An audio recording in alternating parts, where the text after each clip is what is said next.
que c'était pas Trump hier soir, c'était le président des États-Unis. Et souvenez-vous, en 2015, Trump, c'était autre chose. Il me disait, je suis là pour renverser la table, je suis pas l'establishment, j'ai rien à voir avec Washington. D'ailleurs, j'ai à vous dire un truc important, il y a des voleurs et des violeurs au Mexique et je vais faire un mur. Et le lendemain, il occupait tous les journaux, pas qu'aux États-Unis, dans le monde entier. Dans le monde entier. Cette fois-ci, Trump nous a fait le président des États-Unis. Alors, il nous a dit qu'il était populiste, hein, il a même répété tout ça dans ses tweets, il y a 4 tweets derrière, dans lesquels il a décliné son discours d'hier soir.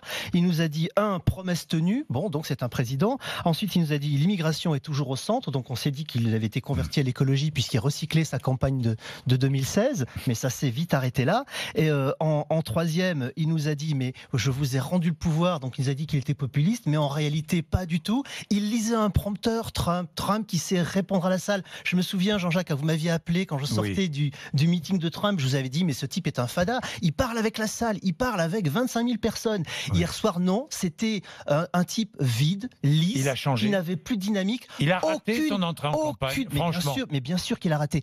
Aucune proposition nouvelle, aucune dynamique, aucune envie d'y aller. En réalité, ce que Trump nous a proposé hier soir, c'est revoter pour lui parce que c'est le meilleur. Il a dit comme en 2018, voter pour moi, c'est un référendum. Et c'est exactement ce qu'il ne fallait pas faire parce que désormais, la campagne va se faire entre voter pour moi, c'est un référendum, et de l'autre côté, virez-le parce que c'est lui. Ça va être la campagne la plus terne, la plus pourrie qu'on ait jamais eue aux États-Unis. Ça va être que des coups bas, aucune proposition. On a oublié un truc important, c'est de parler de politique ou alors de provoquer comme il l'avait fait avant. Et la moitié de la salle était là pour ça. Ceux qui sont venus de Californie, vous savez, de la Californie à la Floride, c'est loin. Prendre un avion, ça coûte de l'argent. Ils sont pas venus pour entendre un discours politique dans lequel c'était un peu soporifique. On entendait quelqu'un lire un prompteur. Ils étaient là pour entendre du Trump qui pouvait dire, comme il avait dit à Megyn Kelly, oui, je sais, vous êtes en colère parce que vous avez vos règles, ou qui pouvait imiter un journaliste parce qu'il était handicapé en se moquant de lui. C'est ce Trump-là qu'ils aiment. C'est pour ça qu'ils sont venus voter, la plupart d'entre eux. C'est très choquant de l'entendre, mais c'est la réalité.